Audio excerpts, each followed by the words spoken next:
came like a king and left like a legend. Zero people. That's one of the most stupid questions. Zero people. I play all my season. Wash shit. Hello, listener. Welcome to a new edition of European Tuesday. We're going to discuss everything that happened last week on the Champions League and the draw for the last 16. Those are some amazing games ahead. Also, going to touch on Europa League, see what the Southern Classics are on about, this and much more in today's European Tuesdays. So yeah, guys, wonderful week in the Champions League and in the Europa League. Also, we have the draws for the last 16 and the last 32 for the Europa League. So where do you want to start, Marco? A lot of stuff happened last week, right? Yeah, absolutely. Very interesting. Also, let's start from the draw. Let's look at each and every match that has been drawn. And let's start from there just to analyze the situation of all the teams. The first team is a German team, also called Borussia Mönchengladbach versus Manchester City. Nice pronunciation, Marco, by the way. Nice pronunciation. Thanks. Doing my best here.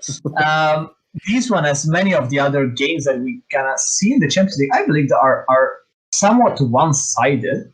But I would also like to hear your thoughts. I think City is way far ahead with this one. The young Borussia Mönchengladbach will really struggle in UK for sure, and probably will be lucky enough to get a draw in Germany. I'm not sure what are your thoughts here.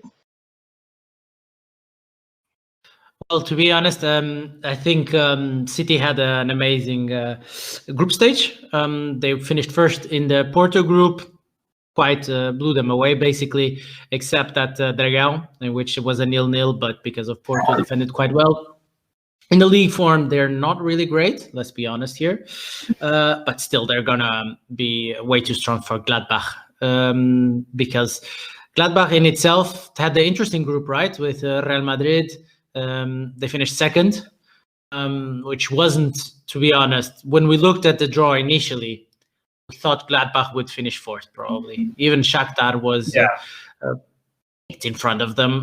But they were quite robust. And if we look at it in the end, we're actually quite sad that they didn't finish first. They actually overachieved tremendously.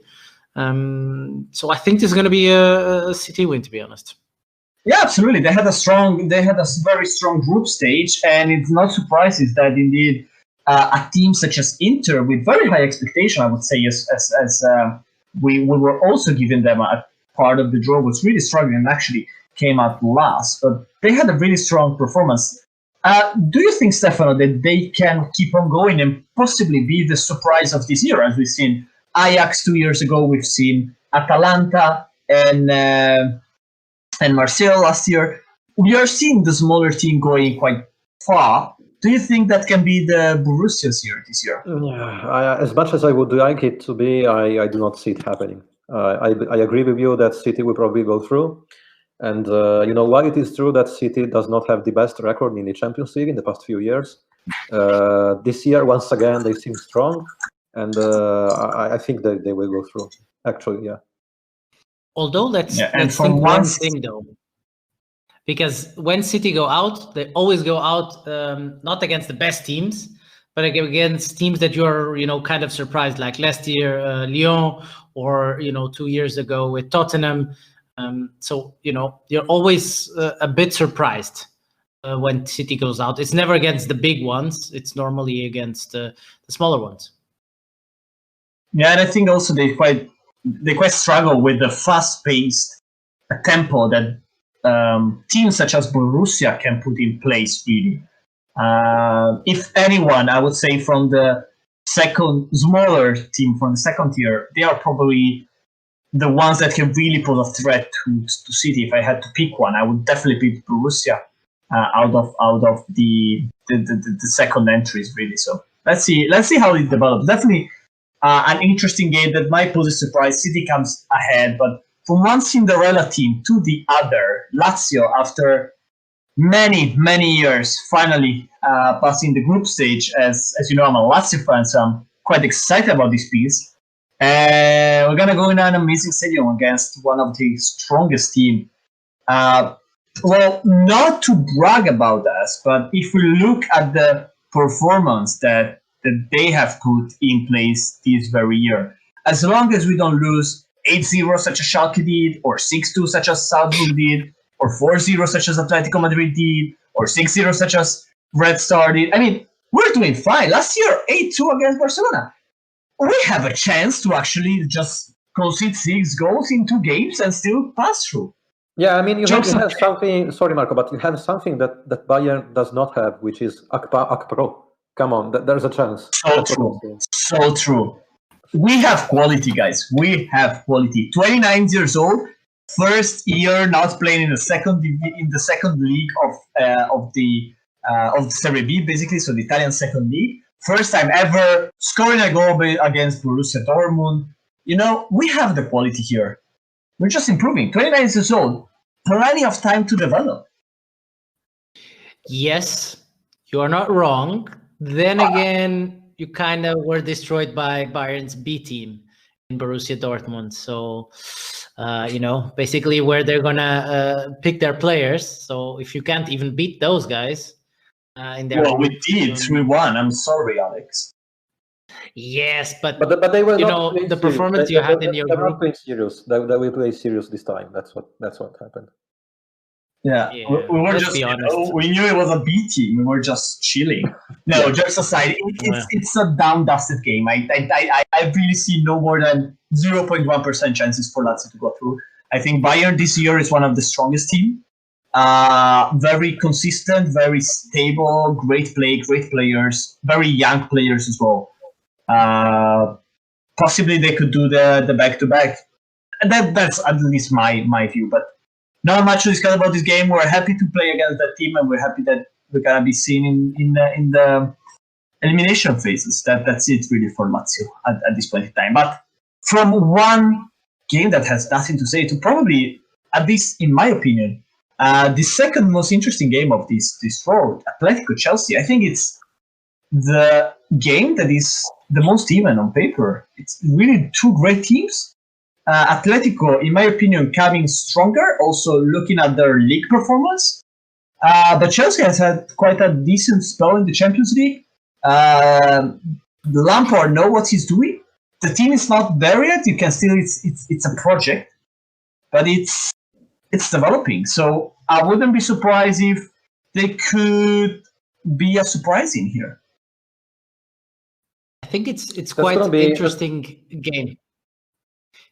If you put this in comparison to another game that we're going to discuss later, the Barcelona game, somehow this is if you're looking at the teams, the 2 best games, you know, the 2 teams that are more equal. So might be the interesting in that way. But somehow, I'm not really, if you're going to put the game tomorrow on, and I'm not 100% going to watch it. I don't know, because, you know, Simeone is just so boring, and we're gonna get to that part when we discuss the La Liga. But it is so boring. And then again, as you say, Chelsea is a project. So man, I don't know. I'm not hugely excited. Although this is the most even, and you know, even on a good note, game we'll have, and it's weird. No, not very excited to be honest. I must agree, and indeed. Possibly as a great contrast to these, it's the other game, right? The 4th game that came out. Leipzig-Liverpool. 2 very open teams, 2 teams that love the offense, that love to score goals. A lot of plays on the wing, very offensive. Wings up front, strikers that can run and move a lot up front. This is a game I'm really excited to watch. It might not be the even-est. Allow me the word, but on the other hand, it's definitely something that I can see easily ending like 4-3 and 3-2 to the second, like something like that. I'm quite excited about this one. That's gonna be super unpredictable in my opinion. Maybe Liverpool starts as the favorite, but we know that Liverpool's defense has not been the best this year, and not as strong as the last couple of years. So there might be some surprises from Leipzig here, in my opinion. Yeah, I agree. I think the Roten Bullen, so the Red Bulls from Leipzig, as they are called, nicknamed at least, they're quite interesting team. They lost Timo Werner in the summer, but they regrouped quite well. They've been a free scoring team in the last couple of weeks. A bit of problems defending, as you see from the Man United game. Which we'll, I'm sure, touch in a brief moment. And against Bayern, so they're scoring a lot, but also suffering a lot. So that's why, if the game was tomorrow, to be honest, I would go with Leipzig, because they really are good at what Liverpool is the weakest, which is their amazing press of Leipzig. With Jürgen Nagelsmann, I mean, they could really destroy that Van Dijkless defense. Yeah, precisely. Without Van Dijk, Alisson not being in the defense for long part of the first half of the season, that really paid a toll on Liverpool performance. Those were the two pillars of the defense of Liverpool. Now, without them, you can really see how it's a human team. It's not the absurd 11 that we used to see over the past year and a half, I would say, and it's more human. But yeah, definitely an open game, something I'm excited to look at. And from one game where we see team offensive to Porto Juventus, I think this one it's way more interesting than this, in my opinion, in my look from reading the team. The main reason is two teams that are really trying to move forward towards a new direction. Porto, as we know, have had a lot of losses in the transfer market during the summer. They really need to get a lot of money back just to ensure that they won't bankrupt and they have enough money for the fair play. On the other hand, Juventus, being the first year of the transition or the last year of the old cycle, according to how you want to see it, with Pirlo as a manager that never achieved anything, actually never really trained a team ever. At the same time, every second game you feel like, oh, now they understood what they're doing, but then the game after, like, no, they just really don't know. It was just mere luck and sheer quality of the individuals. I think this game could really say a lot about these two teams, both in the league and in Champions League. Yeah, I don't know, man. I mean, I totally see Juventus passing, but it's Juventus in Europe. We never know yet, right? Everything can happen. I don't know. Yeah, Porto. The situation with Porto is quite interesting. Normally, what would you need to beat Juventus? Basically, the first thing, you need a robust defense. Because although Juventus is not 100% free scoring, with Ronaldo, it's always 1-0 at least. It's a guarantee. Yeah. And that's the part where Porto is quite bad. They are, in terms of goals suffered, they're on par with the last team in the Portuguese league. They suffered the same amount of goals. So they're really struggling in their defensive situation because, well, their main guy, Pepe, is out, injured. So he will be hopefully back by then. We had Marchesin in goal, who's having an amazing season.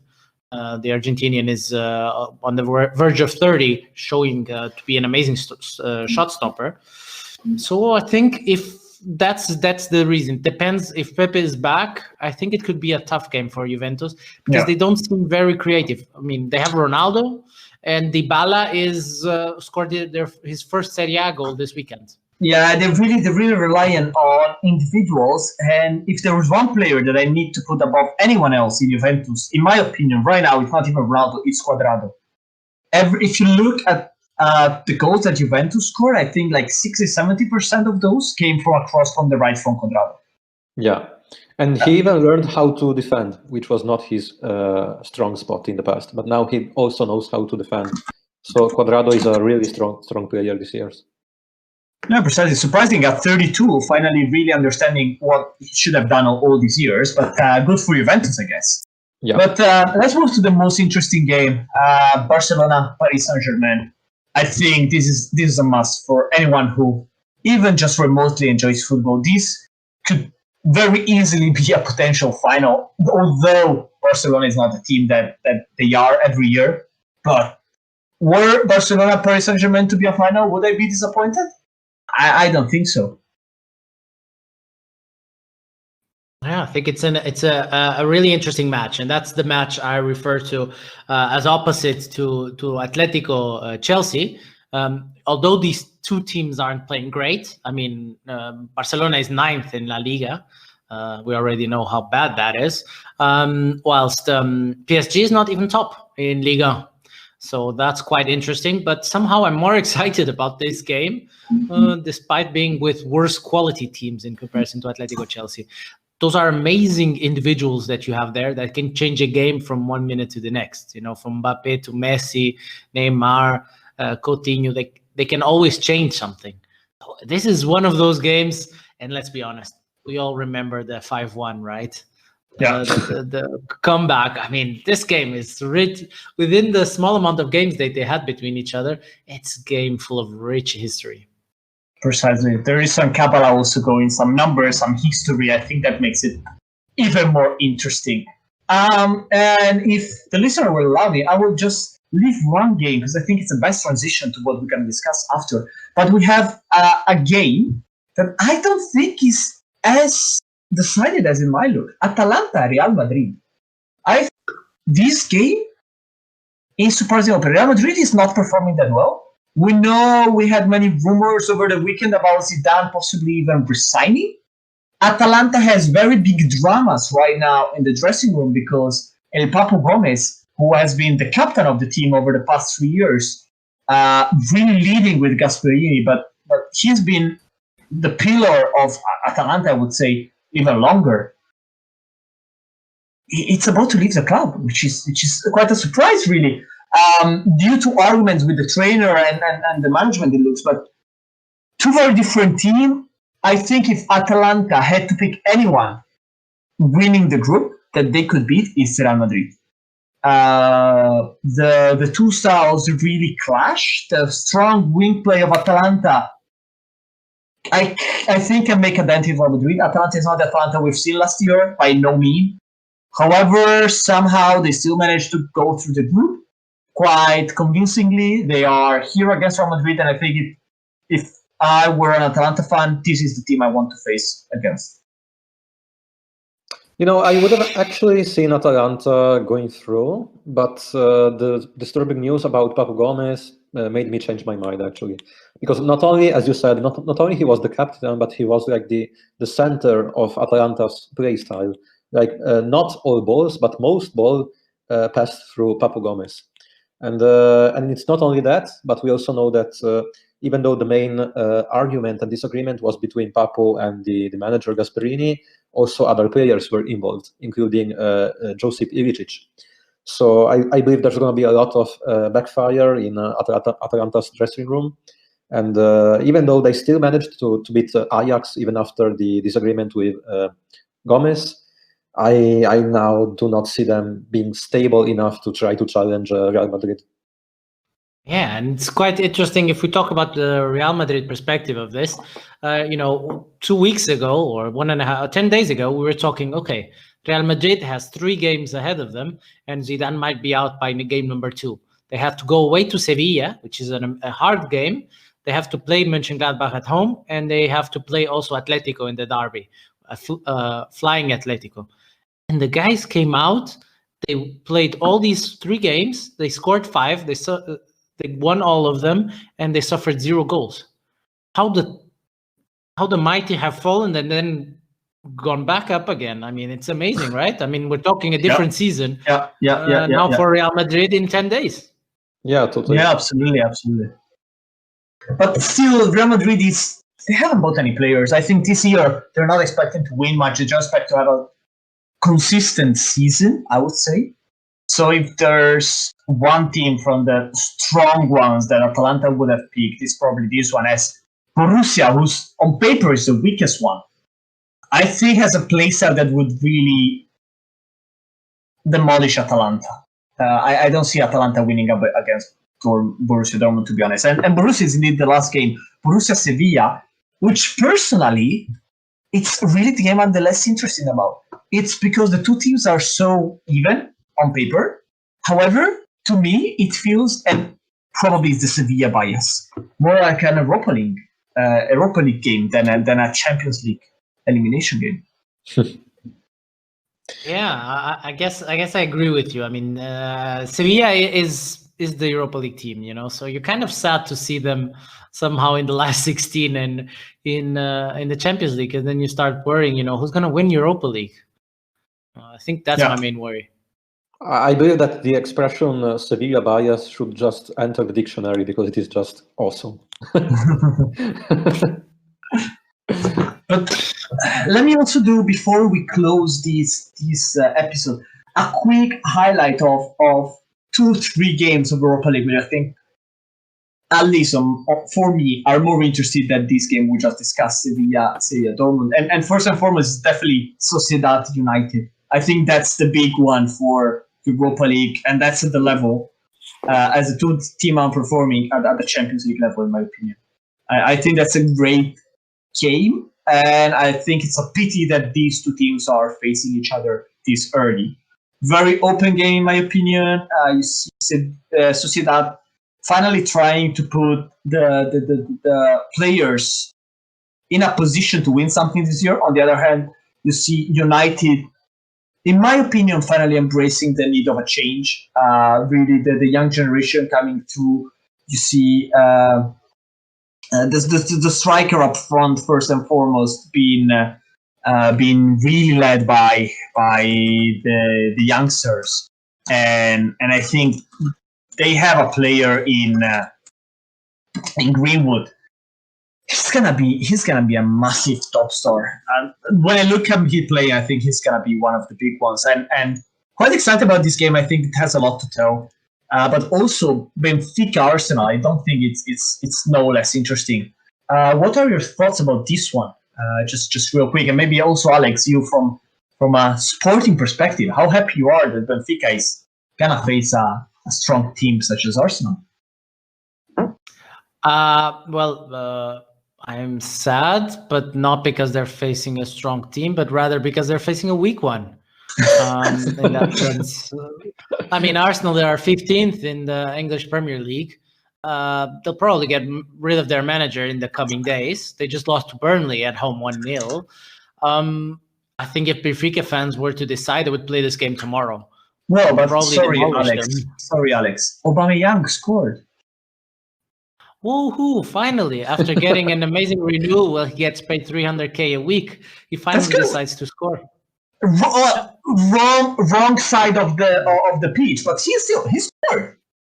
Yeah, well, can't deny that. No, but in short, I think to be honest, if the game was tomorrow, Benfica would be favorite. I think but Benfica is right? Isn't that yeah, precisely. That's why I'm excited about this game. There's a transfer market up front, and I think transfer market will change a lot.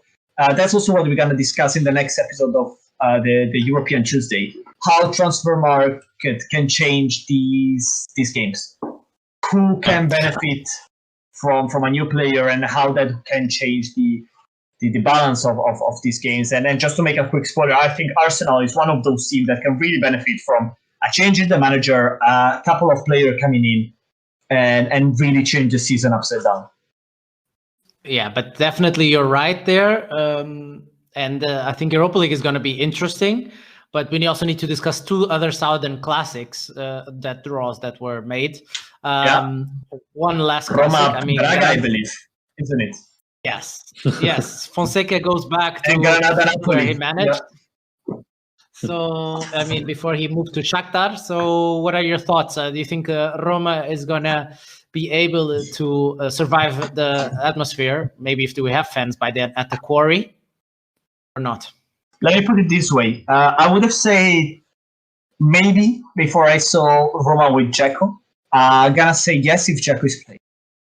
Roma with Dzeko is a completely different team. They really need someone up front with that technical skill and that with the physical power. Borja Mayoral can do that. Pedro as a false nueve can do that. Dzeko can. And I think that's a completely different team compared to the one that we've seen beforehand. I think Roma heavily favorite in this game. I agree, and this year we're also witnessing a Mkhitaryan who, when he's in the match, he seems like unstoppable, in my opinion. So he has the days in which he's not at his best, but when he is at his best, then he feels unstoppable. Like to watch, that's just amazing. Mm-hmm. In another Southern derby, we'll have Granada playing against Napoli. So, what are your thoughts here? Napoli, they should kill this one, right? They're quite good. My answer is going to be, it's really depend how the league standing is going to be. Napoli, the main priority for Napoli is winning a league for a couple of years already. It's no mystery that they have thrown away a couple of European cups just for the sake of trying to pursue the league win. This year, Juventus is not as strong as it used to be in the league. Were Napoli to get a couple of points back and really be possibly, let's say, same points as Milan in this point of time when the game is about to go, I wouldn't be surprised Napoli would play the B team against Granada just to ensure that a couple of extra points in the remaining of the league. Mm-hmm. Very well, very well. So thank you guys for all your European wise words. Thanks, Te.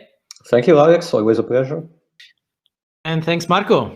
Thank you, Alex. But before we close, you know what is expected. So, meme section of the day.